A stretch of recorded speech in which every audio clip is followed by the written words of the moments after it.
Welcome back. आज से हम शुरू कर रहे हैं 1000 MCQ series for KVS PGT recruitment of computer science.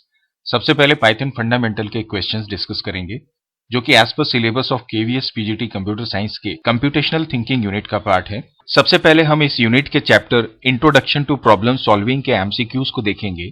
इसमें जो पहला क्वेश्चन है that is asking about in a flow chart, ये जो डायमंड का शेप है आप देख पा रहे होंगे, ये क्या रिप्रेजेंट करता है। सो बेसिकली जब आप किसी भी फ्लो चार्ट की बात करते हैं तो उसमें हम स्टार्ट स्टॉप करते हैं, उसमें हम इनपुट आउटपुट का वर्क करते हैं, उसमें हम प्रोसेसिंग करते हैं, साथ ही साथ जब हमें डिसीजन लेना होता है तो उसके लिए हम डायमंड शेप का इस्तेमाल करते हैं। तो इस क्वेश्चन का जो करेक्ट आंसर है that is your decision making. Let's move to the next question. It is asking that किसी भी फ्लो चार्ट में प्रोसेस को दिखाने के लिए या प्रदर्शित करने के लिए हम इसमें से कौन से शेप का इस्तेमाल करते हैं। तो जैसे मैंने आपको बताया कि ये होता है आपका स्टार्ट एंड स्टॉप। इसी तरह से यदि आपको इनपुट और आउटपुट करना है तो उसके लिए हम ये जो रेक्टेंगल आप देख रहे हैं बेंट फॉर्म में, इसका प्रयोग करते हैं और उसी तरह से इस ओरिजिनल रेक्टेंगल का हम प्रयोग करते हैं हमारे प्रोसेस को रिप्रेजेंट करने के लिए। So the correct answer would be this option C again. यहाँ पर ये जो एरो पॉइंट्स होते हैं ये बेसिकली इस पूरे प्रोसेस के फ्लो को प्रेजेंट करते हैं, इस बात का आप ध्यान में रखेंगे। The next question is asking that select correct sequence of steps required for solving a problem using a computer। किसी भी कंप्यूटर का इस्तेमाल करते हुए जब आप किसी प्रॉब्लम को सॉल्व करने की बात करते हैं तो उसमें प्रयोग किए जाने वाले 4 जो स्टेप्स होते हैं उनका करेक्ट सीक्वेंस क्या है। देखिए, प्रॉब्लम सॉल्विंग का मतलब क्या है कि जब आप किसी पर्टिकुलर टास्क को अपने कंप्यूटर सिस्टम के द्वारा करवाना चाहते हैं तो जाहिर सी बात है हमारे दिमाग में सीधी सी बात ये आती कि हमें इसके लिए प्रोग्रामिंग करना होगा या प्रोग्राम बनाने के लिए हमें कोडिंग का इस्तेमाल करना होगा। तो कभी भी हम डायरेक्ट कोडिंग नहीं करते हैं, इसी के लिए हम बात करते हैं प्रॉब्लम सॉल्विंग की। तो प्रॉब्लम सॉल्विंग में कोडिंग से पहले एक और काम हम करते हैं जिसको हम बोलते हैं एल्गोरिदम रेडी करना।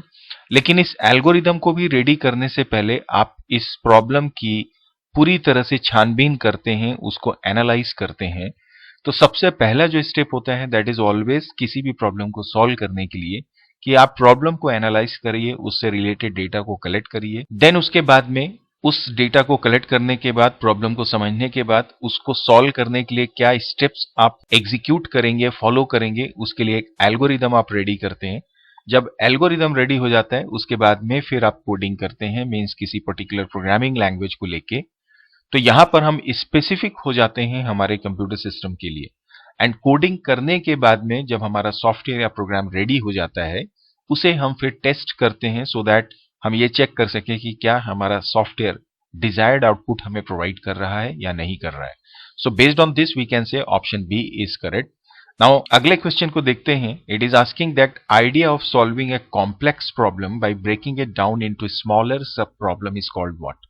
कोई भी एक बड़े टास्क को जब आप छोटे छोटे टास्क में डिवाइड कर देते हैं और उन छोटे छोटे टास्क में डिवाइड करने के बाद उसके सॉल्यूशन के लिए आप चाहे तो कह सकते हैं प्रोग्राम बनाते हैं या फंक्शंस क्रिएट करते हैं या एल्गोरिदम रेडी करते हैं, तो इस प्रक्रिया को हम जानते हैं डीकंपोजिशन के नाम से। इस बात का आप ध्यान रखेंगे। डिवाइड एंड कॉन्क्वेर या मॉड्यूलराइजेशन की यदि आप बात करें तो बेसिकली मॉड्यूलराइजेशन का मतलब होता है कि पाइथन प्रोग्रामिंग जब आप करते हैं उसमें जो आप डिफरेंट मॉड्यूल्स रेडी करते हैं, हालांकि आप कह सकते हैं it is also kind of breaking down, but ये प्रोग्रामिंग के संदर्भ में हो जाता है। एल्गोरिदम के फेस में होते हैं उस दौरान हम डीकंपोजिशन के नाम से जानते हैं। The next question is asking that the choice of algorithm should B made on the basis of time and space complexity, and the second is saying there can be only one algorithm to solve a problem। मतलब ये बात कर रहा है कि algorithm जब आप ready करते हैं तो उसका आधार क्या होता है। तो जाहिर सी बात है कि हमारा एल्गोरिदम जो तैयार हो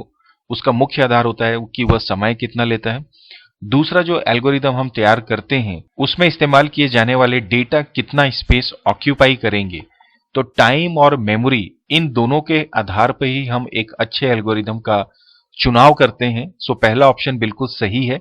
दूसरा बोलता है कि एल्गोरिदम किसी भी प्रॉब्लम को सॉल्व करने के लिए एक ही एल्गोरिदम आप रेडी कर सकते हैं, तो ऐसा नहीं है, आप बहुत सारे अलग अलग डिफरेंट एल्गोरिदम्स रेडी कर सकते हैं। उनमें से according to this time and space जो बेस्ट होता है आप उसका सिलेक्शन करते हैं। So we can say that option A is correct for this. Let's move to the next question. Here it is asking that which of the following is incorrect in regard of this algorithm. Algorithm के संदर्भ में इनमें से कौन सा कथन सत्य नहीं है या गलत है? The first is saying that algorithm have definite beginning but end could be indefinite. So it is absolutely wrong, क्योंकि किसी भी एल्गोरिदम की अगर आप बात करें तो उसका एक स्टार्ट पॉइंट होता है और इसी तरह से इसका एंड पॉइंट भी होता है जिसे हम स्टॉप बोलते हैं। आपने नोटिस किया होगा कि जब आप किसी भी फ्लो चार्ट को रेडी करते हैं तो उस फ्लो चार्ट में हमेशा आप उसे स्टार्ट करके एंड तक पहुंचाते हैं, भले ही उसमें कितने भी स्टेप्स क्यों ना हो। सो ये पहला जो ऑप्शन है यही यहां पर गलत है। हालांकि इसके अलावा दूसरे ऑप्शंस को आप रीड करें, ये बहुत जरूरी है कि जब आप किसी प्रॉब्लम को या किसी एमसीक्यू को सॉल्व कर रहे हो तो उसके सारे ऑप्शंस को आप देखें, एलिमिनेट करें कौन सा ऑप्शन गलत है और उसकी बेसिस पे फिर आप फाइनल डिसीजन लें।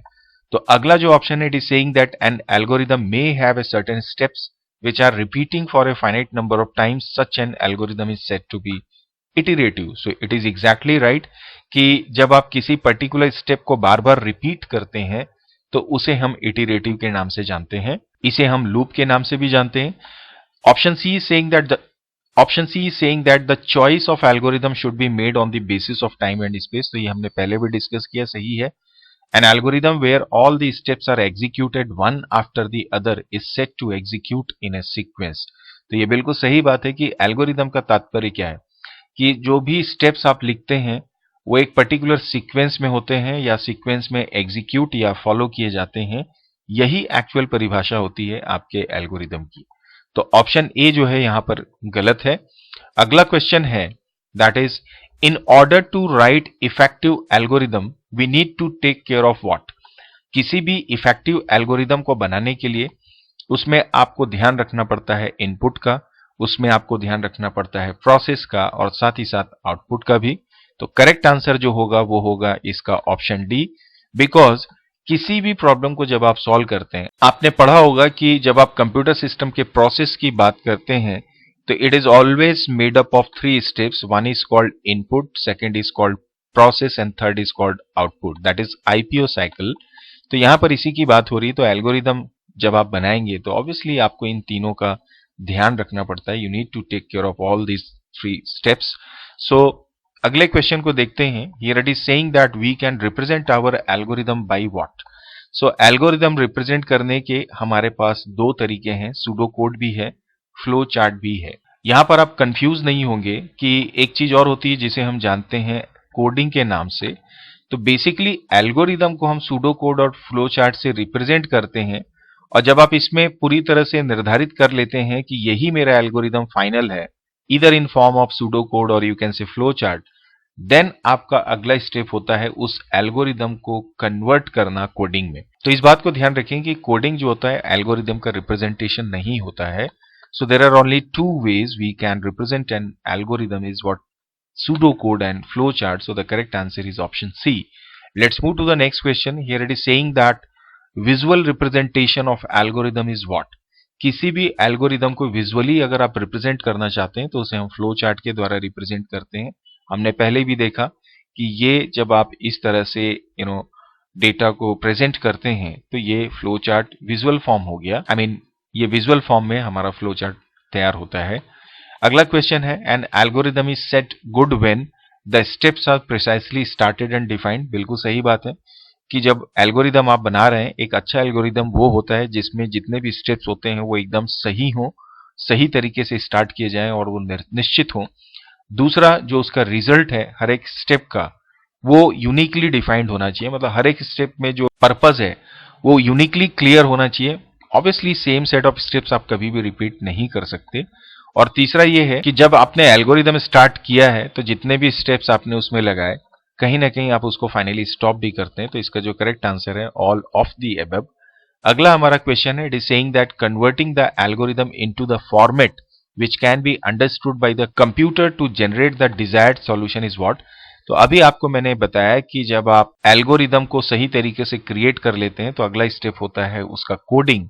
तो based on this we can say the correct meaning of this is what, coding. अगला है, I am a non formal language that helps programmer to write steps to solve a problem.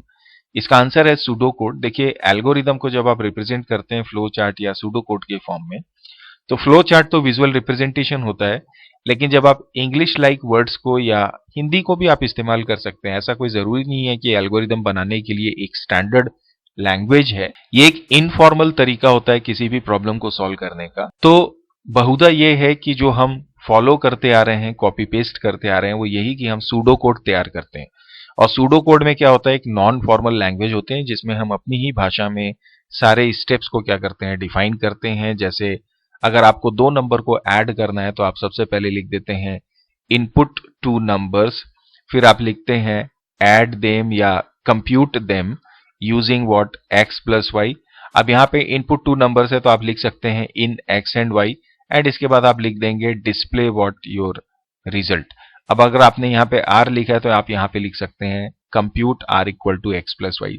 तो आपके पास कई तरीके हो सकते हैं। तो correct answer is what your pseudo code.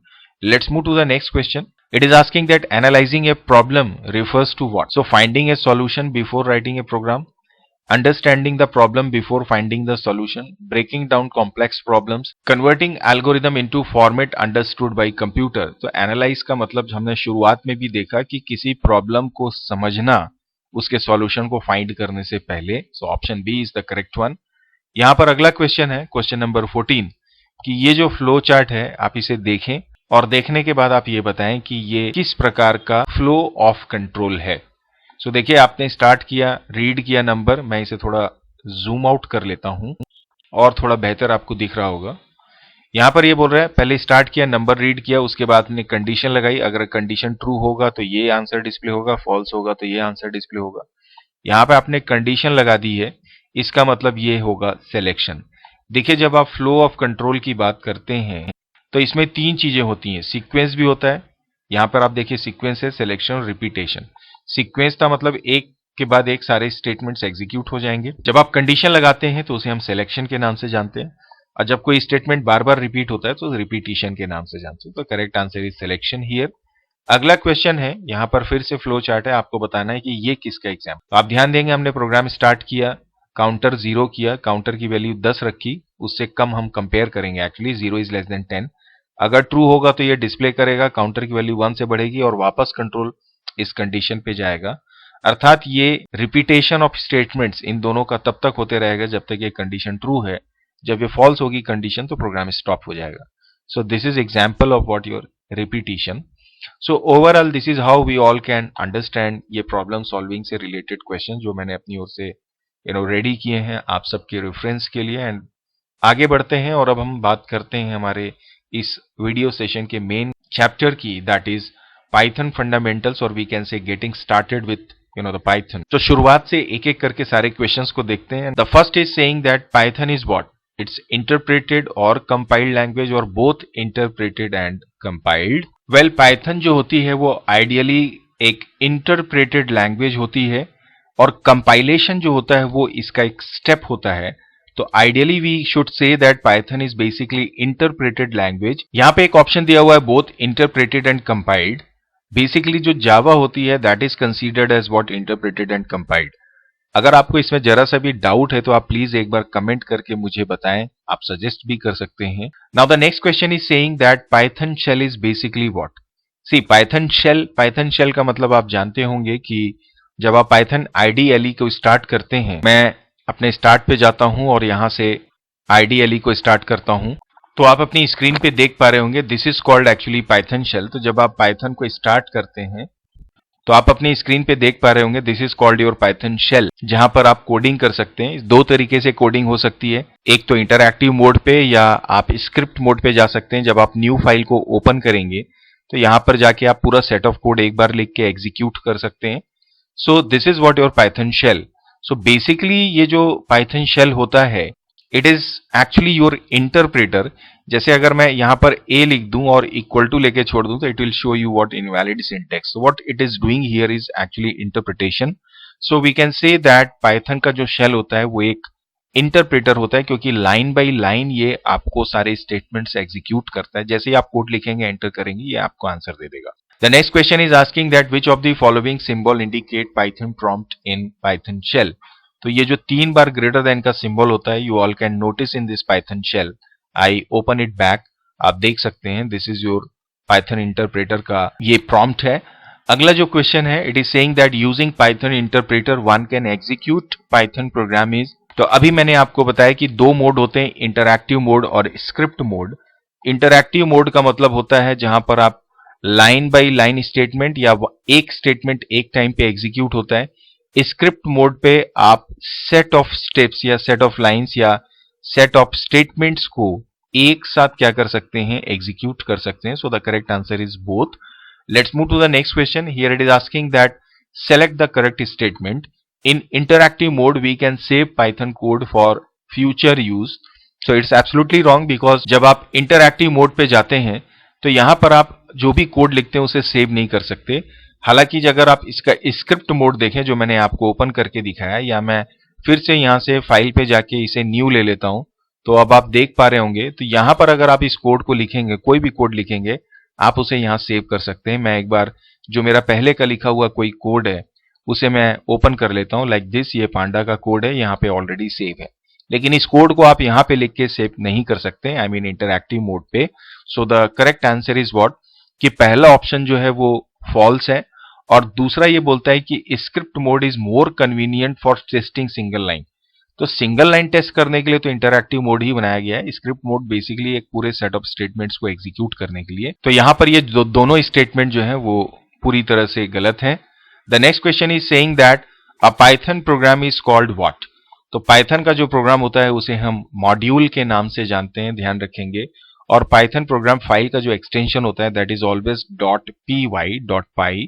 इसके बाद अगला जो क्वेश्चन है कि ये जो पाइथन का IDLE है, जब आप स्टार्ट करते हैं पाइथन को इंस्टॉल करते हैं तो आपको ये IDLE मिलता है। इसको हम जानते हैं integrated development and learning environment के नाम से। सो this is the correct answer.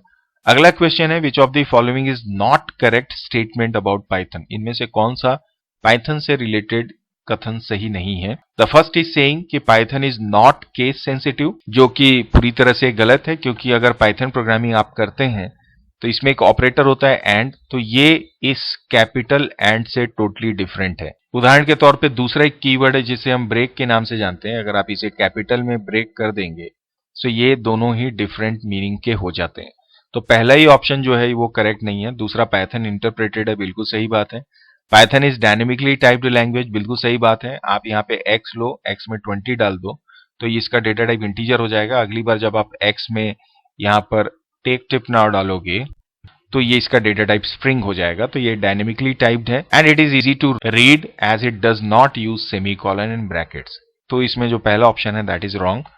The next question is asking that the difference between identifier and keyword is what. देखिए, identifier are system defined and keywords are user defined, जो बिल्कुल गलत है। Identifiers only contains alphabets and keyword can contain alphabets, digits और underscore. That is again absolutely wrong. देखिए, basically जब आप keyword की बात करते हैं, कीवर्ड का मतलब होता है सिस्टम डिफाइंड वर्ड्स। जैसे ब्रेक एक सिस्टम डिफाइंड कीवर्ड है, जैसे अगर आप फॉर की बात करें, जैसे अगर आप एंड की बात करें, so all these are keywords जो सिस्टम डिफाइंड होते हैं। इनमें बेसिकली आप देखेंगे कहीं पे भी नंबर या अंडरस्कोर तरह की चीजें नहीं होती, जबकि जो आइडेंटिफायर होता है ये बेसिकली जो यूजर डिफाइंड आप वेरिएबल्स को डिक्लेयर करते हैं। मींस जो आइडेंटिफायर होता है ये रिप्रेजेंट करता है किसी भी प्रोग्राम में वेरिएबल्स को या जो फंक्शंस को आप डिफाइन करते हैं।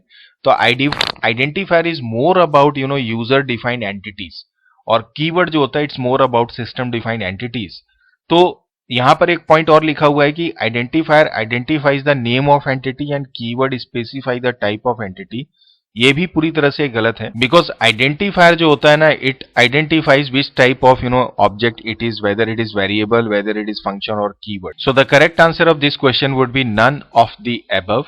Let's move to the next question. It is saying that in Python a single line comment starts with what. तो डबल स्लैश स्लैश स्टार। तो यहां पर जो ये हैश आप देख रहे हैं, इस हैश का इस्तेमाल हम करते हैं सिंगल लाइन कमेंट के लिए। So the correct answer is hash. अगला क्वेश्चन है select the correct statement. In Python comments are not executed by interpreter. बिल्कुल सही है। कमेंट जो होते हैं it is not readable during execution of the program. And the second is what? Variable must always be assigned values before they are used in the program. It is again very important point कि जब आप Python पे होते हैं तो कोई भी variable जब आप लेंगे तो आप खाली x लेके नहीं छोड़ सकते, आप somehow आप किसी ना किसी तरीके से उसमें कोई एक वैल्यू इनिशियलाइज करते हैं. So both are true here. Now the next question is saying that which of the following is not a Python keyword? DEF, that is define, used for defining functions. For is for loop. True यहां पर गलत है क्योंकि true को हम इस्तेमाल करते हैं कैपिटल टी के साथ में, फॉल्स को हम इस्तेमाल करते हैं कैपिटल एफ के साथ में, और एंड तो होता ही होता है. So correct answer is option C. The next question is asking that the select correct statement to create new variables and assign specific values to them. अब यहाँ पे ये वेरिएबल को बता रहा है कि देखिए जब आप वेरिएबल का नाम देंगे तो उसमें स्पेस नहीं दे सकते. जब आप वेरिएबल का नाम देते हैं तो अगर उसमें स्ट्रिंग पास कर रहे हैं तो इन्वर्टेड कॉमा में होना चाहिए. तो यहां पर इन्वर्टेड कॉमा में है लेकिन अगेन स्पेस दिया तो ये भी नहीं होगा. अकाउंट अंडर स्कोर नेम बिल्कुल सही है और इस यहाँ पे स्ट्रिंग जो है वो इन्वर्टेड कॉमा में है तो ये बिल्कुल सही है. Account underscore name equal to Surya लिखा है, यहाँ पे ये इन्वर्टेड में नहीं है स्ट्रिंग, इसलिए ये गलत है. So the correct answer is option C. अगले में ये बोलता है कि इसमें से कौन सा वेरिएबल नेम करेक्ट है. तो किसी भी वेरिएबल नेम में स्पेशल सिंबल का इस्तेमाल नहीं कर सकते, इसलिए गलत है. स्पेस आप नहीं दे सकते, अंडरस्कोर दिया जा सकता है, और किसी भी वेरिएबल के नाम की शुरुआत किसी भी स्पेशल कैरेक्टर या नंबर से आप नहीं कर सकते. So the correct answer is option C again. Move to the next question. आपकी जानकारी के लिए मैं बता दूं कि यदि आप चाहें तो इसका जो वीडियो ट्यूटोरियल है इसके सारे कॉन्सेप्ट का, उसे देखने के लिए आप मेरे चैनल पे जा सकते हैं. आप अपने YouTube पे जाके सर्च करेंगे टेक टिप नाउ तो ये मेरा चैनल आपके स्क्रीन पे आ जाएगा, और इसमें जाके आप शुरुआत में अगर देखें तो यहाँ पर ये IP क्लास 12 ट्यूटोरियल की ये प्लेलिस्ट की पूरी सीरीज है. यहाँ पर आपको मॉक टेस्ट मिल जाएंगे IP से रिलेटेड, जो भी KVS का पूरा सिलेबस है वो हर एक चीज यहाँ पे अवेलेबल है. आप सैंपल पेपर चेक कर सकते हैं अपनी प्रैक्टिस में. यहाँ पे IP क्लास 12 के MCQ सीरीज पे जाके आप और भी बहुत सारे MCQs देख सकते हैं. इसी तरह से अगर आपको ट्यूटोरियल कॉन्सेप्ट चाहिए तो उसके लिए जैसे मैंने आपसे कहा कि आप IP क्लास 12 ट्यूटोरियल की प्लेलिस्ट में चले जाइए, यहाँ पर आपको सारे वीडियोस मिल जाएंगे. यहाँ पे IP क्लास 11 का है. इसी तरह से जो अभी लेटेस्ट वीडियोस हैं वो भी आपको यहाँ पे डिस्प्ले हो जाएंगे. यहाँ कंप्यूटर साइंस की क्लास 11 है जिसके बारे में अभी हम बात कर रहे हैं पाइथन के फंडामेंटल्स की, वो आप यहाँ से जाके देख सकते हैं. और डिस्क्रिप्शन बॉक्स में सारे वीडियो ट्यूटोरियल्स के और सारे ही नोट्स के और MCQ के जो PDFs की लिंक है या जो वेबसाइट की मेरी लिंक है वो भी आपको अवेलेबल हो जाएगी. यदि आपको मेरी वेबसाइट पे जाना है तो उसके लिए आप www.techtipnow.in पे जाके विजिट कर सकते हैं. और जैसे मैंने आपसे बोला कि आप डिस्क्रिप्शन चेक करें, वहां पर सारे ही MCQs की, प्रैक्टिकल्स की, सैंपल पेपर्स की, टेक्स्ट बुक सॉल्यूशंस की, वीडियो ट्यूटोरियल्स की, सबका लिंक आपको मिल जाएगा. Let's talk about which of the following is a valid keyword. Well, do एक वैलिड कीवर्ड है, एल्स इफ एक वैलिड कीवर्ड है. फॉल्स यहाँ पे जैसे मैंने बताया कि वैलिड नहीं है. Break is again correct because false का एफ जो होना चाहिए वो कैपिटल होना चाहिए. The next is saying that Python uses dash to define और highlight a block of code. तो देखिए पाइथन पे हम कभी भी ब्रैकेट्स का इस्तेमाल नहीं करते हैं, हम कभी भी कोटेशन का इस्तेमाल नहीं करते हैं. कोटेशन मतलब हम इसका इस्तेमाल करते हैं स्ट्रिंग्स वगैरह के लिए. तो ब्लॉक्स को डिफाइन करने के लिए हम यहाँ पे इंडेंटेशन का इस्तेमाल करते हैं. जैसे आपने फॉर लिया, कुछ कोड लिखा, उसके बाद इसके अंदर जाके फिर आप प्रिंट या जो भी स्टेटमेंट एग्जीक्यूट करना वो आप करते हैं. Now the next question is asking that Python is dynamically typed language because it doesn't care of data type of variable being declared. बिल्कुल सही बात है. It uses indentation for defining block. Some Python code can be written into another languages. इसका कोई इससे लेना देना नहीं है. Python code can be run on any platform. इसका भी डायनेमिकली टाइप से कोई लेना देना नहीं है. और इंडेंटेशन का भी डायनेमिकली टाइपिंग से कोई लेना देना नहीं. इट्स मोर अबाउट कि जो डेटा टाइप है उसकी चिंता पाइथन को नहीं रहती और आपको भी नहीं रहती जब आप कोडिंग करते हैं. Now the next question is saying that the data type of a variable is decided by Python at what.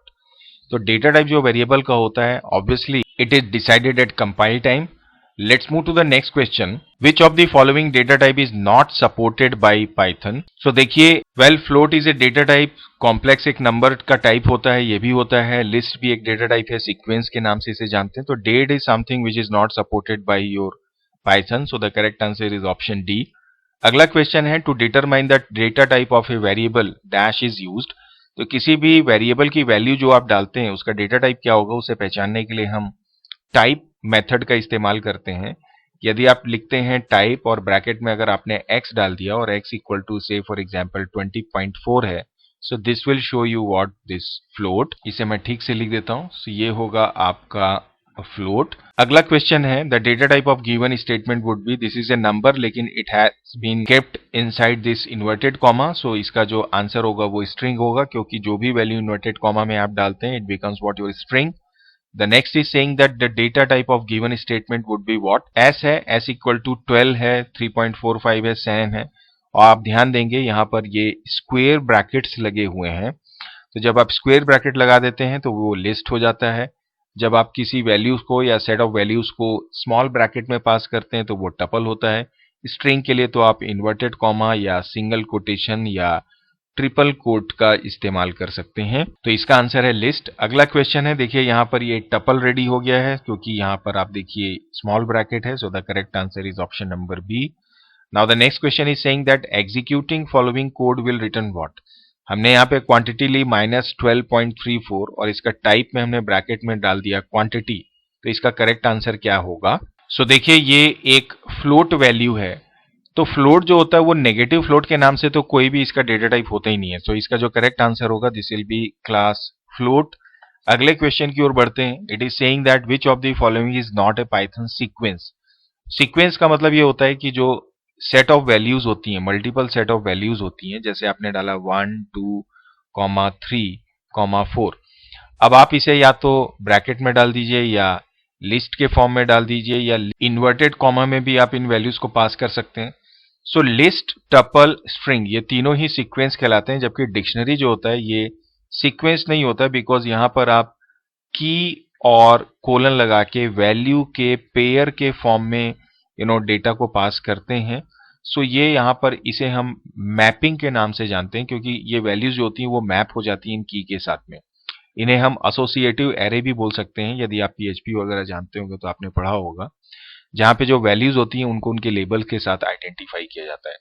सो इसका जो करेक्ट आंसर है वो डिक्शनरी होगा। अगले क्वेश्चन की ओर बढ़ते हैं। It is asking that in Python ordered collection of item where each item is indexed by an integer value is called. तो जैसे मैंने आपको बताया कि जब सीक्वेंस में आप वैल्यूज को, ग्रुप ऑफ वैल्यूज को स्टोर कर देते हैं तो उसे हम सीक्वेंस के नाम से जानते हैं। अगला क्वेश्चन है विच of the following is immutable data type. Immutable का मतलब ये जिसको आप, जिसके साइज को आप चेंज नहीं कर सकते।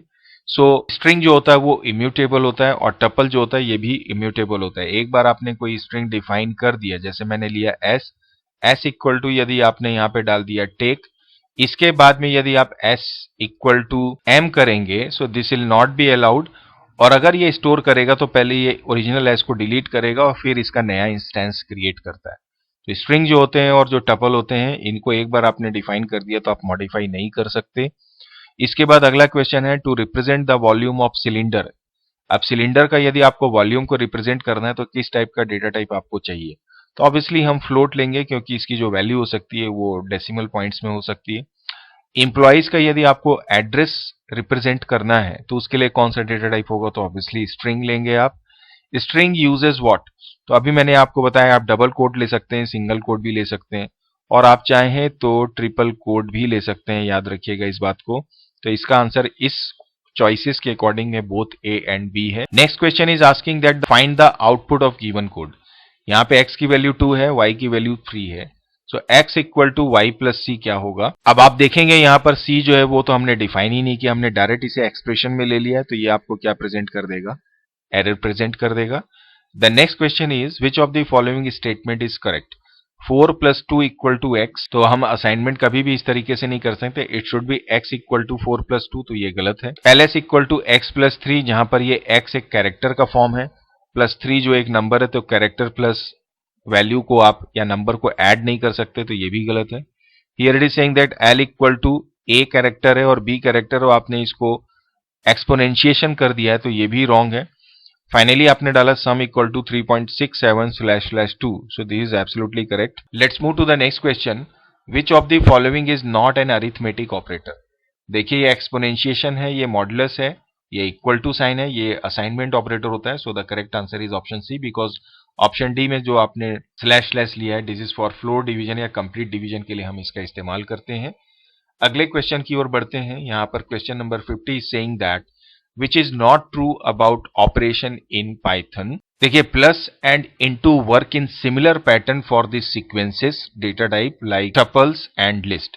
बिल्कुल सही बात है कि अगर आप कोई लिस्ट लेते हैं एल, इसमें वैल्यू अगर आपने डाली 2 और 3, और जब अगर आप L इंटू 2 करेंगे, so this will not be like 4 and 6 ये आंसर करेगा। ये क्या करेगा, 2 और 3 को 2 टाइम्स क्या कर देगा, यहाँ पे कॉमा लगा के आप लिख दीजिए 2,3, इस तरह से आंसर दे देगा। और यही चीज अगर आप L+2 करते तो भी आपको ये इसी तरह से आंसर प्रोवाइड करता। The second is saying that // divides the left operand by right operand and returns quotient without decimal part. तो जैसे मैंने आपको बताया कि दिस इज फ्लोर डिवीजन या कंप्लीट डिवीजन, तो ये कभी भी कोई रिटर्न नहीं करता रिमाइंडर को, ये पूरा डिवीजन करता है। अगला क्वेश्चन है logical operators can be written in any case. तो दिस इज एब्सोल्युटली रॉन्ग, क्योंकि तो ये स्टेटमेंट पूरी तरह से गलत है, क्योंकि एंड अगर आपने स्मॉल में लिखा, मैंने पहले भी इसकी चर्चा की, तो कैपिटल में आप लिख देंगे तो ये गलत हो जाता है। The next is assignment operator changes the value of variable on it's left. Exactly ये भी सही बात है। अगर आप x इक्वल टू 2 लिखें तो ये 2 एक्चुअली लेफ्ट साइड में स्टोर हो रहा है, तो आपके लेफ्ट साइड की जो वैल्यू है वो चेंज होती है। Let's move to the next question. Select the correct statement for assigning mango orange to a variable a and b। a equal to mango comma b equal to orange, तो comma is not allowed in Python, तो ये गलत है। I mean इस तरह से आप दो वेरिएबल को सेपरेट नहीं कर सकते। अगला है a comma b equal to mango comma orange, that is absolutely fine in Python programming. Option C में बोलता है a इक्वल टू मैंगो, बिल्कुल सही है। b इक्वल टू ऑरेंज, ये भी बिल्कुल सही है। और इसी तरह से अगर आप लिखते हैं लिस्ट के फॉर्म में a comma b equal to mango comma orange, तो ये जब आप एग्जीक्यूट करेंगे तो बिल्कुल सही तरीके से असाइनमेंट होगा। और अगर आप a को प्रिंट करेंगे तो this will show you only mango, और अगर आप b को प्रिंट करेंगे so this will show you simply what your orange. तो ये इसमें जो करेक्ट आंसर है वो option number A, it is not the correct way.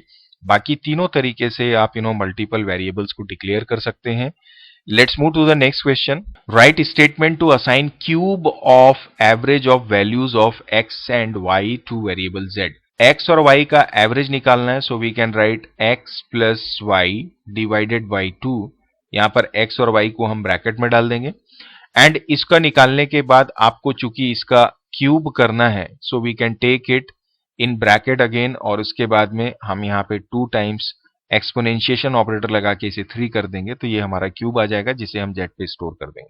So the correct answer is option number C. The next is saying that the display the value output of the given expression 2 plus 9 into bracket में 3 into 12 minus 8 by 10। So you can see here, यहां पर ये expression है, तो सबसे पहले ये क्या हो जाएगा, सबसे पहले इसका मल्टीप्लीकेशन होगा, इसके बाद ये दोनों का निगेशन होगा, so the result would be like 28/10, and इसके बाद में यहाँ पे ये डिवीजन हो जाएगा, so this will be like 2 plus 9 into 28/10 will be like 2.8, and इसके बाद में this will be like 2 plus 9 into 2.8 का मल्टीप्लीकेशन होगा, सो दिस विल बी 25.2, जिसको आप ऐड करेंगे so you will get this 27.2।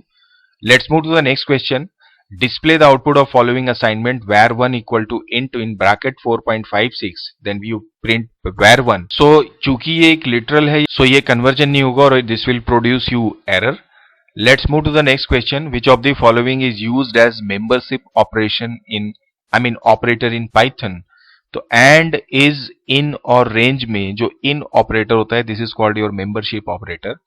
ज्यादातर जो सीक्वेंस होते हैं, जैसे मान लीजिए आपने कोई लिस्ट ली, हमने यहाँ पे स्टार्ट किया 10 20 30, तो यहां पर अगर आप लिखते हैं फॉर आई इन से फॉर एग्जांपल एल, तो ये यहां पर मेंबरशिप का चेक कर रहा है कि अगर जैसे मान लीजिए आई की वैल्यू मैंने डाल दी 10, सो क्या 10 एल में है, तो अगर ये एग्जिस्ट करेगा तो इसका आंसर आपको क्या रिटर्न कर देगा, ट्रू कर देगा। So this is what your membership operator. The next question is saying that display the output of given code num equal to 2, 3, 4, 5। ये एक लिस्ट है, तो क्या 3 एग्जिस्ट करता है num में, तो करता है, इसलिए आंसर आएगा इसका true. So this is what your membership. The next question is saying that the by default input accept all user input as what. तो बाय डिफॉल्ट जो भी इनपुट मेथड के द्वारा इनपुट की जाती हैं वैल्यूज वो स्ट्रिंग होती हैं। The next is saying that which of the following is invalid relational operator. Relational मतलब comparison operator. This is not equal to, this is equal to, this is greater than, all these are relational.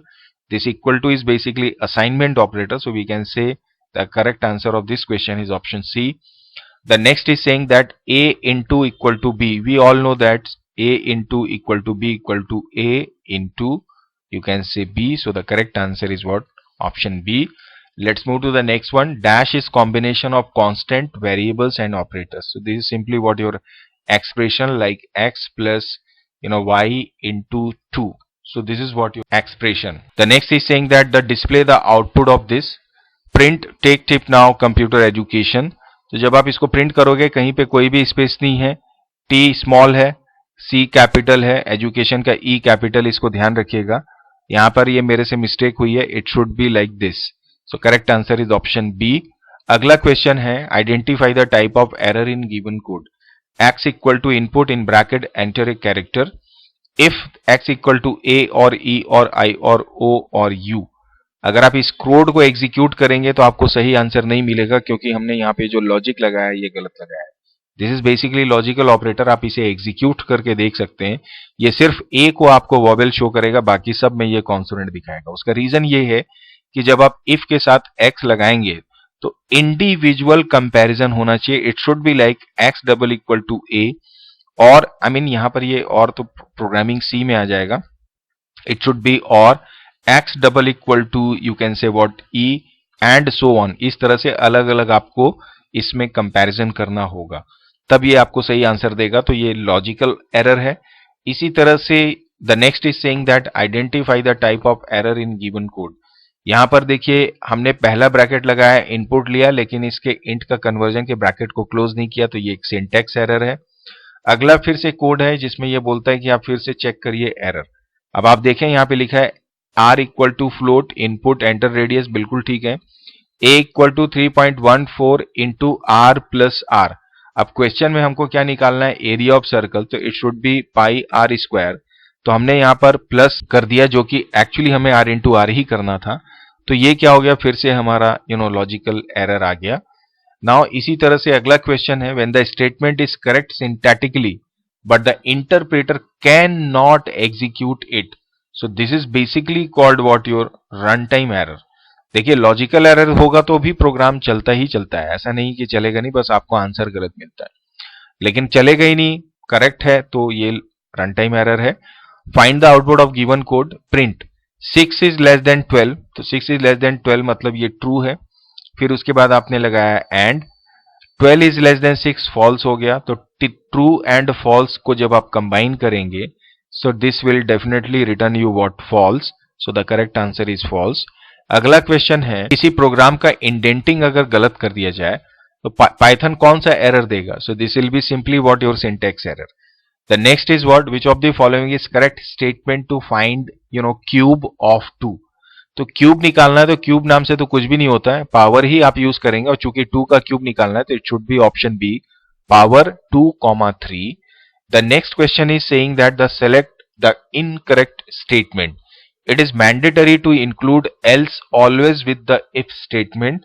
तो ये बिल्कुल गलत बात है. कोई जरूरी नहीं है कि जब भी if लगाएं तो else चाहिए. If, elif, else can be used to check multiple condition, बिल्कुल सही है. Else if can be used instead of elif in Python for more clarity. तो ये थोड़ा सा डाउटफुल किस्सा है, क्योंकि आइडियली पाइथन पे मैंने देखा है कि एल्स इफ की बात होती कि वो उसको सपोर्ट करता है, लेकिन प्रैक्टिकली जब मैंने एग्जीक्यूट किया तो ये मुझे दिखा नहीं है. So I have a doubt, but this time we will consider this as wrong. And relational operator are used to set the condition for if statement. ये भी बिल्कुल सही है. तो इसमें ये दोनों को आप रॉन्ग लेके चलिएगा. Now the next question is saying that predict the output of given code. a equal to 10, a is greater than 10. यदि a 10 से बड़ा है और a 20 से बड़ा है तो l दिखाओ, अन्यथा m दिखाओ. तो देखिए 10 है, 10 इज ग्रेटर देन 10, तो ये तो पूरा ही अंदर का मामला गलत हो गया यहाँ पे. तो ये कंडीशन फॉल्स होगी, तो ये एल्स पार्ट में आएगा. अब एल्स पार्ट में आएगा तो क्या 10 इज लेस देन 5, तो ये भी मामला गलत हो गया. तो बचा क्या हमारा एल्स. तो एल्स में क्या दिखा रहा है? ये o दिखाएगा. तो पहले दिखाएगा o, और जब इस पूरे एल्स पार्ट से इफ से बाहर आएगा तो ये प्रिंट करेगा पी को फिर से, तो यहां पर आंसर आ जाएगा पी, मतलब ये ओपी को प्रिंट करेगा. So the correct answer is option B. Move to the next question now. Now here it is saying that predict the output of given code. A की वैल्यू 23 है और इसके बाद में दोबारा असाइन कर दिया 45.34. सो जो लेटेस्ट असाइनमेंट है वो ही उसको प्रिंट करेगा, प्रीवियस वैल्यू यहां से डिलीट हो जाएगी. So the correct answer is 45.34. अगला क्वेश्चन है predict the output a comma b, मतलब ए में 10 गया और बी में 20 स्टोर हो गया. यदि 10 is less than 20 equal to 20, तो एक्सप्रेशन ही गलत हो गया यहाँ पर. सो एरर आएगा क्योंकि कंपैरिजन हमने रॉन्ग किया है यहाँ पर. Find the output of given code for I in range 10, 25, 3 print करना है. तो देखिए रेंज ऑपरेटर का मतलब ये ट्रैवर्सिंग के लिए इस्तेमाल किया जाता है. स्टार्टिंग पॉइंट हमारा 10 है तो 10 को डिस्प्ले करेगा. 3 के स्टेप से जंप करेगा, अगला वैल्यू 13 आएगा, 13 के बाद 16 आएगा, 19 आएगा, 19 के बाद 22 आएगा, और जो लास्ट वैल्यू रहती है इट इज ऑलवेज एक्सक्लूडेड. तो 22 प्लस 3 25 होगा, तो ये एक्सक्लूड हो जाएगा, तो आंसर आएगा दिस. तो इसका मतलब ऑप्शन बी. इसी तरह से दूसरा उदाहरण है 6 माइनस 2. तो अगर आप देखें पहला 6 होगा, 6 के बाद -2 से होगा 4, 4 माइनस 2 2, 2 माइनस 2 0, 0 के बाद -2 फिर एक्सक्लूड हो जाएगा, तो दिस विल बी 6 4 2 एंड 0. अगला क्वेश्चन है predict the output of this code for I in Rama print I. So यहां पर देखिए ये क्या कर रहा है, this is called traversing of string. Actually आगे चल के स्ट्रिंग के क्वेश्चंस देखेंगे तब और डिस्कस करेंगे. तो ये क्या करेगा, चूंकि प्रिंट कर रहा है तो आर ए एम ए अलग अलग कैरेक्टर्स को डिस्प्ले करेगा, क्योंकि प्रिंट जो होता है बैकस्लैश इन ऑलरेडी देयर. सो यहां पर अगर आपको एक लाइन में डिस्प्ले करना है तो हमको लिखना पड़ता है एंड इक्वल टू. आप चाहते तो ऐसे सिंगल कोटेशन इस प्रिंट के साथ ऐड करना पड़ता, इसलिए करेक्ट आंसर होगा ऑप्शन ए. अगला जो हमारा क्वेश्चन है, क्वेश्चंस पसंद आ रहे हैं तो please don't forget to like share and subscribe as well. Move to the next. Predict the output of following i in range if i double equal to a. Break करो else print करो. तो देखिए जब are है, R A के बराबर नहीं है तो आर प्रिंट होगा. जैसे ही ए आएगा ब्रेक हो जाएगा लूप, फिर एम को प्रिंट करेगा. ए आएगा ब्रेक होगा, वाई को प्रिंट करेगा. ए आएगा ब्रेक होगा, एन को प्रिंट करेगा. So the answer is R M Y N. Move to the next question. Darshan wrote program to display Fibonacci series between 0 and 50 as given below. X equal to 0, Y equal to 1. Print कर दिया x और y को. उसके बाद में बोला जब तक z की वैल्यू 50 से कम है तब तक z equal to x plus y. ये भी बिल्कुल ठीक है. प्रिंट कर दो z को, x इक्वल टू वाई कर दो, y इक्वल टू z कर दो. बात तो यहां तक ठीक है, बट जब आप इसको एग्जीक्यूट कर रहे हो तो इसमें एरर आ रहा है. द रीजन इज व्हाट कि जो हमने यहाँ पर z लिया है उसको हमने डिफाइन नहीं किया है. अगर हम कहीं पे z इक्वल टू 0 कर देते तो ये प्रोग्राम एग्जीक्यूट हो जाता. तो z is not defined actually सही तरीके से. अगला क्वेश्चन है predict the output of given code. i को 4 तक चलाया, j को फिर i तक चलाया. जब i की वैल्यू 0 है तो ये क्या बोल रहा है, ये लूप नहीं चलेगा, बिकॉज रेंज i मतलब ये हुआ कि i की वैल्यू 0 होगी तो 0 से कम होना चाहिए. फिर जब i की वैल्यू 1 होगी सो दिस विल डिस्प्ले योर 0, और यहां पे एंड स्पेस लगा है मतलब नेक्स्ट लाइन नहीं जाएगा. फिर इसके बाद जब i की वैल्यू 2 होगी सो this will print 0 and what your 1. And i की वैल्यू जब इसके बाद 3 होगी सो this will print you 0 1 and 2. And इसके बाद जब i की वैल्यू 4 होगी सो this will B 0 1 2 and 3. So the correct answer यहाँ पे 0 1 2 3 एक्चुअली नीचे टाइप होना चाहिए था, टाइपो एरर है, option A. Find the output of given code for i in range 4, then for j in range 4, x equal to I into J. और उसके बाद यदि जो रिजल्ट x का आएगा अगर वो 2 से बड़ा है तो उसको प्रिंट करिए, अदरवाइज कुछ भी आपको नहीं करना और फाइनली लूप से एग्जीक्यूट हो जाए, एग्जिट करिए. सो जब i की वैल्यू 0 होगी और जब j स्टार्ट होगा 0 से तो 0 इंटू 0 फॉल्स हो जाएगा, 0 इंटू 1 भी 0 होगा, 2 इंटू 0, 3 इंटू 0 भी, इसमें सब 0 आएगा. तो यहाँ कुछ भी डिस्प्ले नहीं होगा क्योंकि ये ग्रेटर देन 2 होगा तभी x की वैल्यू को डिस्प्ले करना. जब i की वैल्यू 1 होगी तो 0 इंटू 1 कुछ नहीं आएगा, 1 इंटू 1 कुछ नहीं होगा, 2 इंटू 1 2 होगा. तो लेस चूंकि ये ग्रेटर देन बोल रहा है तो फिर 3 इंटू 1 जब होगा सो दिस विल शो यू 3. इसके बाद फिर जब i की वैल्यू 2 होगी, 0 इंटू 2 कुछ नहीं होगा, 1 इंटू 2 भी डिस्प्ले नहीं होगा, 2 इंटू 2 क्या होगा 4 होगा. तो this will show you 4 in the next line because एक लूप टर्मिनेट हो चुका है. देन 3 इंटू 2 यहाँ पर क्या करेगा, आपको डिस्प्ले 6 करेगा. इसके बाद जब i की वैल्यू 3 होगी सो this will again 0 into 3 0, 1 into 3 3, तो यहाँ पर ये 3 डिस्प्ले करेगा, 2 इंटू 3 6 करेगा, 3 इंटू 3 क्या करेगा 9 को डिस्प्ले करेगा। So the correct answer would be your option number B, क्योंकि जब रेंज 4 है तो 4 को तो एक्सक्लूड ही कर देगा, तो यहाँ पर 4 का तो सवाल ही नहीं पैदा होता। Let's move to the next question. Here it is saying that how many times following loop will run for I in range -4 print I। तो इसमें कोई सिंटैक्स वाइज तो कोई गलती नहीं है, लेकिन जब आप इस कोड को एग्जीक्यूट करेंगे so this will run 0 times, ये लूप चलेगा ही नहीं actually. So let's move to the next question now. Which of the following operator cannot be used with the string data type? सो देखिए, प्लस को आप use कर सकते हो, इनको भी कर सकते हो, मल्टीप्लाई को भी कर सकते हो, इसको आप स्लैश को स्ट्रिंग के साथ नहीं कर सकते। हम जब स्ट्रिंग का अलग से एमसीक्यू डिस्कस करेंगे तब वहां पर हम इसे देखेंगे। अगला क्वेश्चन है what is the output of following code. T ये टपल है 100 और टी इंटू 2 करेंगे तो क्या होगा, तो जब आप टपल को 2 टाइम्स मल्टीप्लाई करेंगे सो ये क्या करता है, टपल्स को रेप्लीकेट कर देगा क्या 2 टाइम्स। सो ये क्या दिखाएगा आपको, 100 को 2 बार यहां पे इस तरीके से प्रिंट कर देगा। The next is saying that identify the output of following Python statement b equal to 1 for a in range 1,10,2 colon b plus equal to a plus 2। इस एक्सप्रेशन को रिपीट करना है, तो जो बी की वैल्यू आएगी वो डिस्प्ले करना है। यहां पर 1 से लूप स्टार्ट हो रहा है, बी की वैल्यू ऑलरेडी 1 है। इसको अगर आप एक्सपेंड करोगे तो b equal to it is saying actually b plus a plus 2। So इसका मतलब ये है कि जब b की वैल्यू शुरू में 1 है, लूप चला, a की वैल्यू 1 हुई, तो 1 प्लस 1 2 प्लस 2, b की वैल्यू कितनी आ गई हमारे पास 4। एंड इसके बाद में जब ये लूप चलेगा 2 से जंप करेगा 3, तो ये हो जाएगा 4 प्लस 3 7 प्लस 2 कितना हो गया ये हमारा 9। 9 के बाद जब इसकी वैल्यू 5 होगी, मतलब 3 के बाद ये 2 से जंप करेगा तो 5 होगा, तो 5 प्लस 2 7 प्लस 9 ये हो जाएगा 16। एंड इसके बाद में फिर जब ये वैल्यू 7 होगी तो 7 प्लस 2 9 और 9 प्लस 16 हो जाएगा 25। और जब ये वैल्यू 9 होगी तो 9 plus 2 11, 25 plus 11 equal to 36। So the correct answer would be 36। Let's move to the next question.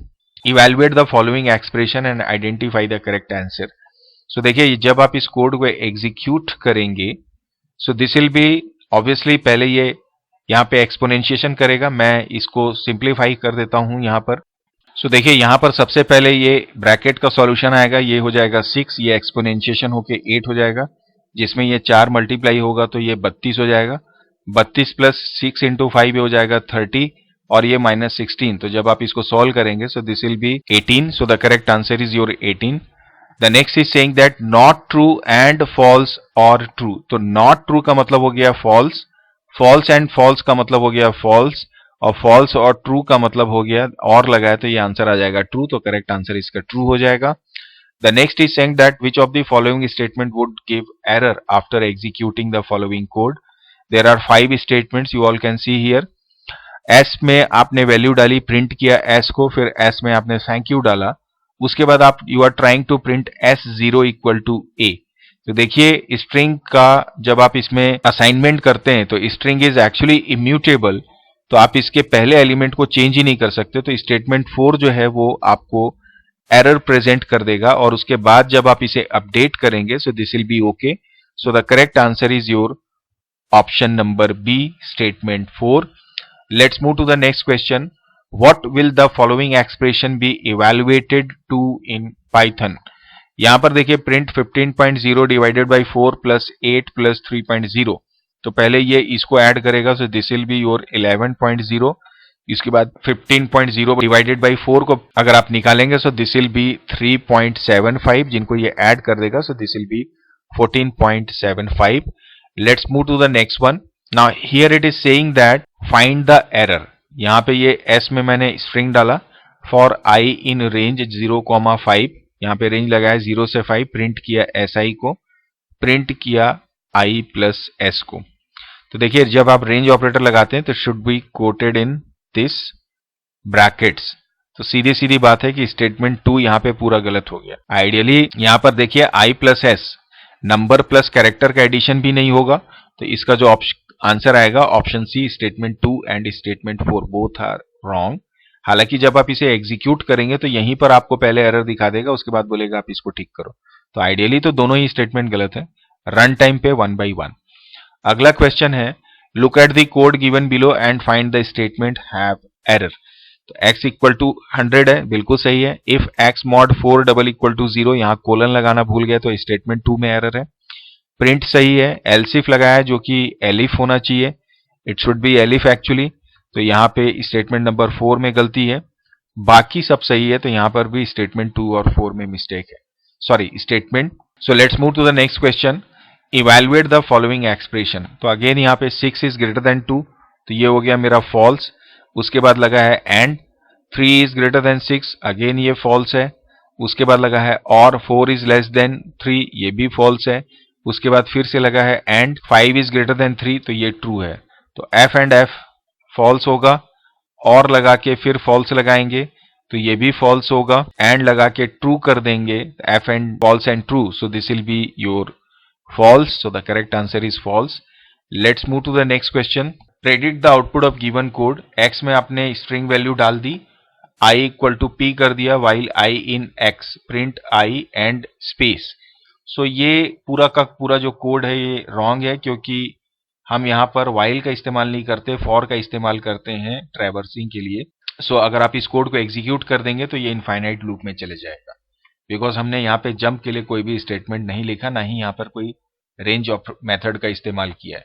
अगला क्वेश्चन है predict the output of given code a equal to 4 a into a plus a। So this will be like a equal to a into a plus a। तो अगर आप 4 करेंगे तो 4 into 4 16 plus 4 20, so the answer would be 20। Let's move to the final one. This is what how many times following loop will execute. x का value 23 है, while x is less than 51, print x equal to x plus 3। तो 23 के बाद में आप देखिए 23 आएगा, फिर 26 आएगा, देन 29, 29 के बाद मैं पूरे कंटिन्यू कर लेता हूं। So now if you count it 1 2 3 4 5 6 7 8 9 and 10, so the answer would be your 10। Let's move to the next one. To represent mobile number आप कौन सा डेटा टाइप इस्तेमाल करेंगे? देखिए मोबाइल नंबर एक ऐसा टाइप है जिसमें ज्यादातर हम कंफ्यूज होते हैं, इसलिए क्योंकि हमको ये लगता है कि ये नंबर है तो हम इसे नंबर लेंगे। बिल्कुल आप नंबर ले सकते हैं, बट दूसरा पॉइंट ये है अगर आप डेटाबेस मैनेजमेंट के पॉइंट ऑफ व्यू से देखें कि मोबाइल नंबर को हम कभी भी मैन्युपुलेट नहीं करते, किसी कैलकुलेशन में इन्वॉल्व नहीं करते, बल्कि उसको सर्च के लिए हम इस्तेमाल करते हैं। तो ऐसी स्थिति में इसे स्ट्रिंग भी दिया जा सकता है। तो इसका आंसर होगा बोथ बी एंड सी। आप इंट भी ले सकते हैं और स्ट्रिंग भी ले सकते हैं। तो अगर आपके पास और की चॉइस नहीं है तब तो आप इंट ले सकते हैं, कहीं कोई दिक्कत नहीं, बट डेटाबेस के पॉइंट ऑफ व्यू से हमेशा इसे स्ट्रिंग लेना चाहिए। So let's move to the next question. Write logical expression for the given statement in Python. The sum of x and y is less than और equal to 20। x और y को जोड़िए और उसको कंपेयर करिए 20 से कि क्या वो उससे कम है या बराबर है।